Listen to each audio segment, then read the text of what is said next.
If you ever want to test your patience, buy property next to an HOA. Not in it, next to it. That's where the real chaos lives. My ranch bordered a new suburban development. Shiny white fences, fake lakes, and people who complained when cows mooed too loud. The HOA president, Karen, of course, always treated my land like an extension of her domain. But this time, she outdid herself. Started one Monday morning. I went out back with my coffee and almost dropped my mug. There, sitting in my pasture, were 3 trailers, a couple of jet skis, a stack of old patio furniture, and, I kid you not, a broken trampoline. It looked like a yard sale that gave up halfway through. I marched down there, trying to make sense of it, when a guy in a polo shirt pulled up with another load. "Hey!" I shouted. "What do you think you're doing?" He looked at me blankly. Karen said this was the new HOA storage area. Karen said what? She told us we could park stuff here until the new clubhouse shed is built. I stared at him. This is my land.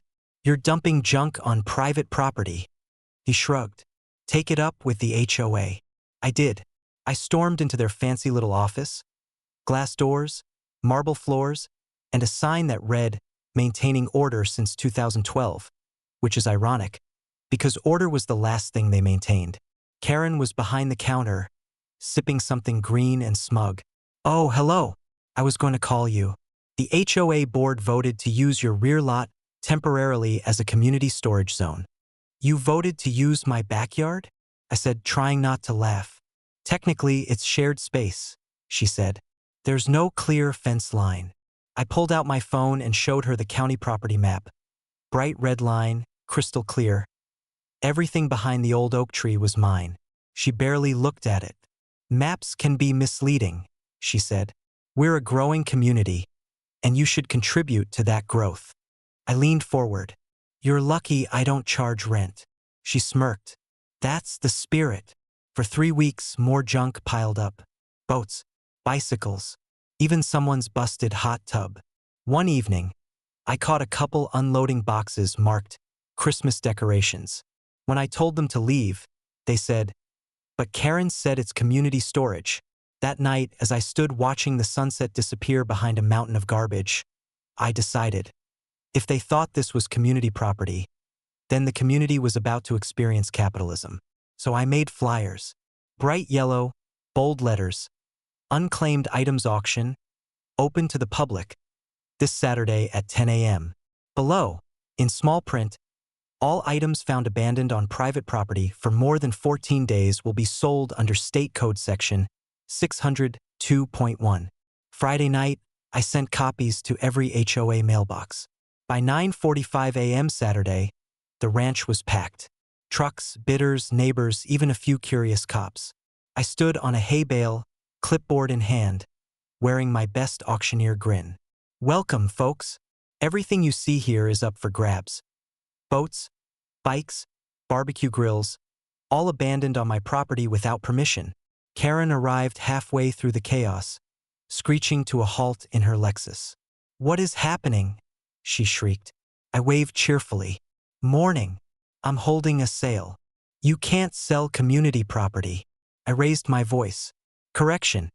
You can't store community property on private land, but you can sell abandoned goods under state law." A man raised his hand. "200 for the jet skis." "Sold," I said. Karen gasped. "Those belong to HOA members." I smiled. "Then they should have claimed them. It's been 21 days. She turned to the sheriff's deputy overseeing the crowd. "Stop him.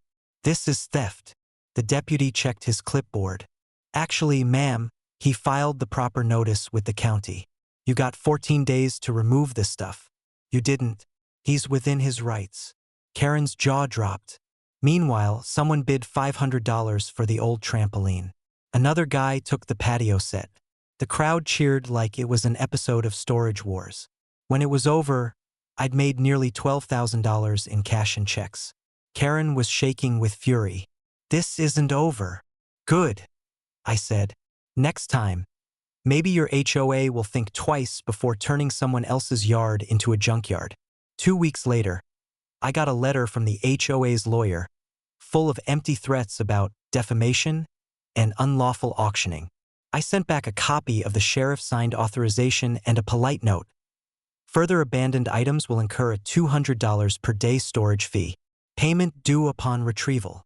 Funny thing, no one ever parked a single thing behind my property again. Now, whenever I mow that field, it's empty, green, and peaceful. Sometimes I still find a stray lawn chair or an old cooler, and I just smile. Because nothing beats the look on Karen's face when the gavel dropped and the HOA realized. If you dump it on my land, it's mine to sell. Money bag.